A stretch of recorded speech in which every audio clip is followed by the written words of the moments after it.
Hi everyone, welcome back to the Navigant Credit Union Broadcast Center. Thanks for continuing to watch us for the News and Politics Hour. Just had Jim Nellis kicking off a little news. It's the Lord of the Pie season from November 1st through the end of the month. Check out the best of pizza that Rhode Island has to offer with some great deals with Rhode Island food fights. But we're going to tack to a little bit more national issue with some local implications. We have the acting chair of the National Endowment for the Humanities, John Parish Peede, is with us in studio before he makes the trip up here to the Athenaeum in Providence on Friday. John, welcome to the studio. Thank you, Kate. Glad to be here. Well, we're glad that you're coming to the state of Rhode Island in short order, and I very much appreciate being able to talk with you before your visit up here about your visit to the Athenaeum. Now, you've been acting chair since July, yes? That's correct. And you're coming up to talk with the Athenaeum and some stakeholders of folks who have been impacted by funding from the National Endowment for the Humanities. So what will you be talking about on Friday? Well, I'll be talking a bit and touring the Athenaeum and also the RISD. But as much as I'll be talking, I want to meet with your cultural leaders and I want to hear what's on their mind, museum leaders, historians, and most importantly, people that find the arts, the humanities, libraries, books, culture is an important part of their lives. It's certainly an important part of my life and my colleagues. And so Rhode Island's a great state to have that conversation in. So you're going to meet with the stakeholders coming in on Friday. Now, one of the things that I had seen, John, Rhode Island institutions have gotten a little over $10 million in the past 10 years from the National Endowment for the Humanities, a range of organizations, and I could go into now, but I would just like to start off. How do organizations get in the running for funding from the NEH? Right, so we have a number of categories of funding. So that could be a research grant, that could be museum grants, it could be for a documentary, for example. And we have a great staff that is going in person to states, and of course we're dealing with calls and also through our website. And the most important thing is the institution is defining what they want to do. So that's an example of someone saying, this is what we want to do. So, for example, our state humanities partners there, which are incredible, I was coming to know, for example, about Rhode Island stories being told through an app and through a website. And that's an example of local leadership saying, we have great stories to tell in our state, and putting together an application and coming in for funding. And so I have to compliment Elizabeth and her leadership team on state humanities. So that's one example. Matthew and the team at the Athenaeum, they have great historical holdings, and they want federal funding to help preserve that, to help present that to people there, and also, I should say, to tourists. You know, we shouldn't think of what the Humanities Endowment does as simply preserving work that then goes into storage. But when you want to think about economic development, when you want to think about cultural tourism, that is also what we support with these federal dollars. And so you're coming in on Friday, and I just want to mention some of the other projects that have been supported here in Rhode Island. So I just want to read off a few. Two-year initiative called Irregular Warfare, Experiences Across the Civil-Military Divide, to entail bridge programs for student veterans entering Brown and other academic institutions in Providence, focusing on literature and history related to the civilian-military dialogue or experiences of war. Another one, a summer stipend for a scholar at Providence College to conduct research for a book on the links between Southern banks and the institution of slavery, documenting how commercial banks accepted slaves as collateral for loans and helped underwrite the sale of slaves. So one big piece of this, John, clearly is reaching out to students who are pursuing this type of research and education themselves. Absolutely, and you gave two great examples. One is about local culture and Rhode Island culture and the national impact of that. But also, just because one's a scholar in a particular state doesn't mean necessarily that's their project. So the researcher you just talked about is looking at a completely different part of the country. But the nice part about that, of course, is then you have in your state a nationally recognized, often internationally recognized expert on the field. And that's great too. And again, that comes back to that applicant defining what he or she wants to focus on and telling us about their level of expertise. And then to your question about the rest of that grant process, we pulled together a group of peers, so historians will evaluate historians, art historians will evaluate art projects, and they make a recommendation to our National Council, which is ultimately confirmed by the U.S. Senate, and then that's recommended to me as chairman of the agency. And let's talk as well, because we mentioned these projects taking place here in Rhode Island, but the scope that the NEH is able to be able to impact and reach out to, there's other examples as well. We're talking about hurricane relief, veterans programs, and Native American language preservation. So when you talk about it, again, this net is very wide. And talk with us a little bit about, we've seen a lot of impact from hurricanes. How is the NEH able to enter that genre and help folks in that way? Absolutely. Again, this is another example of this being a very nimble and responsive federal agency and great staff. So I was honored to represent the agency in Texas immediately after the hurricanes in meeting with the cultural leaders from the State Humanities Council, from the State Arts Council, the Library Association, FEMA's representatives that deal with cultural matters. After a storm such as Harvey, and that you have mold, you have other things, you can't wait 6 months for a federal review panel. Yeah. You need to intervene, particularly when we're talking about things such as mold and you're talking about precious artifacts. So our agency was responding, even including weekends. We were getting funding approved within 3 working days. We were evaluating on the weekends. That says a great deal about my dedicated colleagues. Yes. But that's an example of both individual organizations in Texas being able to come in, as well as our state partners. We set up similar programs in Louisiana, Florida, the Virgin Islands, and Puerto Rico. If you had called me 3 hours before, I was signing funding to Puerto Rico at this desk to preserve historic radio archives for one of their early governors. Literally today, 3 hours ago, you were signing this. Absolutely. So things, you oftentimes folks might think of, a federal government, the federal agency, federal government is not necessarily being the quickest, but the NEH in this instance is able to, as you mentioned, kind of fill this void in certain instances. Absolutely. We do that because we have a great network of museums, of university leaders at other museums, and they know that this has been something we've been doing for a long way. We have been supporting disaster recovery for decades. We very much were part of setting up some national standards after Katrina. So this is a really seasoned staff that knows what it's doing. Talk with us a little bit about the endowment itself, John, sort of the nuts and bolts of it. Folks might hear endowment, but exactly where this money comes from.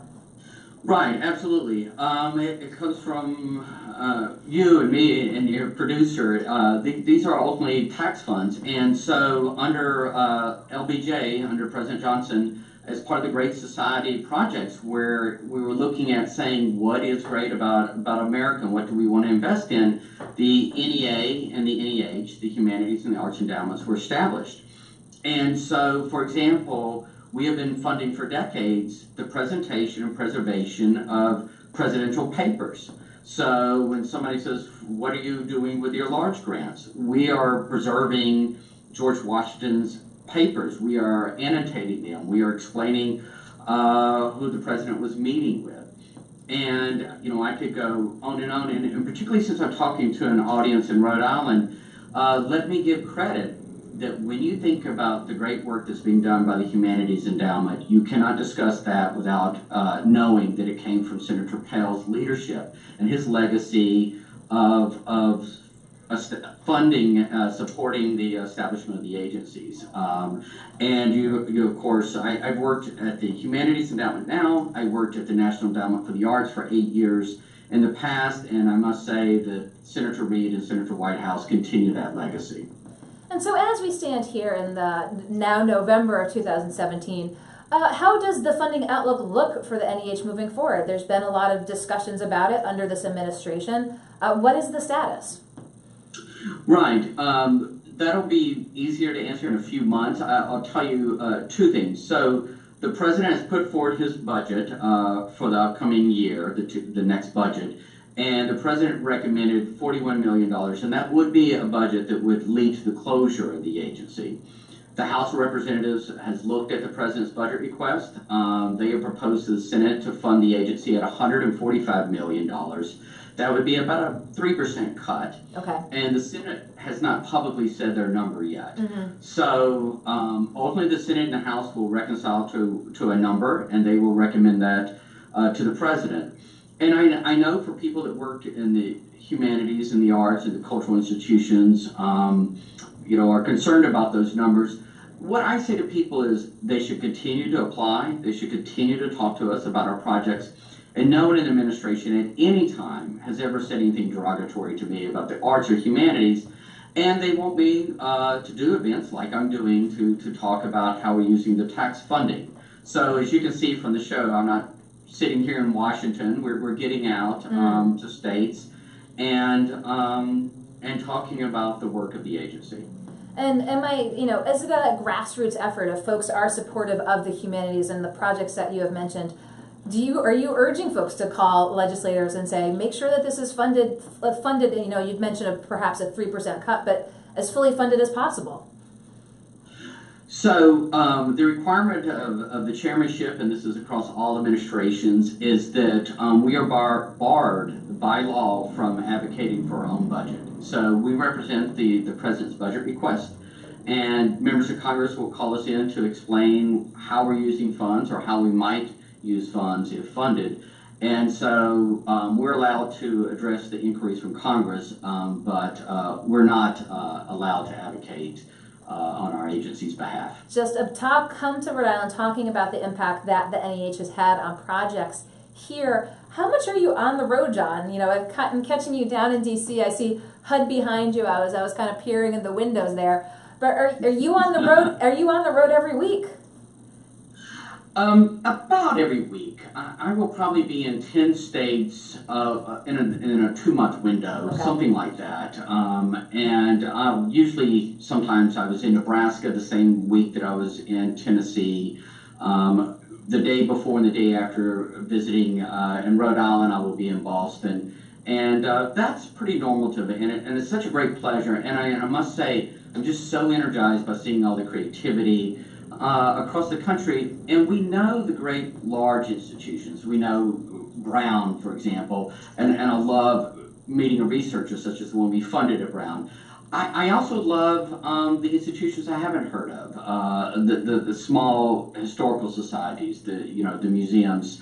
And so that's the other part of it, is such a continuing education. And you talk about preserving presidential papers and the legacy of the National Endowment for the Humanities going back decades.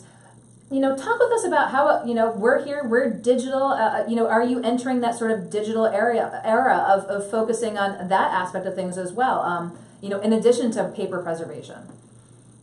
Absolutely. No, that's a great question. So the agency was really one of the leaders in establishing the digital humanities.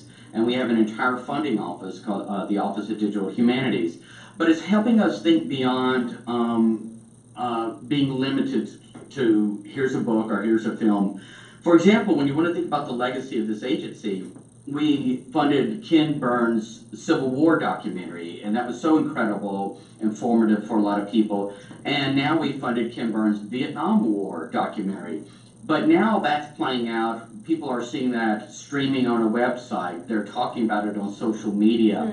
There are educational materials that are online. We fund podcasts. So with our Virginia Humanities partners, we're funding historians on a show called Backstory, and it's a podcast. And that's what I love about this agency is it has not felt it needs to move away from scholarship and presidential papers to, at the same time, embrace where the fields are heading. And so you've clearly made the case, and as you mentioned, again, you're not an advocate with the federal government for the increase in funding. But what else should folks know? We talked a little bit about where the funding comes from, the impact that it's had on Rhode Island. But for the average person who, again, has heard of these offerings made possible through the National Endowment for the Humanities, what would you say, again, if you were even at a larger venue than the Athenaeum, again, what would you want Rhode Islanders to know? Sure. For those that want to know just how are we in terms of being stewards of tax dollars, which I think is an essential question. For about every dollar of federal support of culture for the humanities, it generates about $5. So if you just purely care about the economic model, that's the numbers. If you're talking about the Arts Endowment, it's about 8-to-1 because they have ticket sales and other things that for performances that we might not have for library books or such. So that's economics. But moving to another question, which is, do you want to have a broadly educated child in society? Do you want, in this difficult time of people moving from one job industry to another, do you want somebody who has the critical reasoning skills so that they can move from field to field to field? And do you want to live a life of meaning, a life of value, a life grounded in books and music and learning and an understanding and respect for the founding of this country? And if so, the humanities are going to be a huge part of that solution. And so I spent a lot of time just talking about what makes the country great. And I think that's inseparable from a deep understanding of our history and our culture. So coming up to the Athenaeum on Friday, John, have you been to Rhode Island before? Only in passing, I must say, usually in my Massachusetts trips. So let us say that this is a down payment trip to come and be there in a more substantial way. But if you may hear my voice, I'm from Mississippi, so it was a bit of a long trek growing up. I was going to say that voice, it certainly does not sound New England. Now, speaking of New England, you're visiting Providence, Boston. What else is on this East Coast swing, John?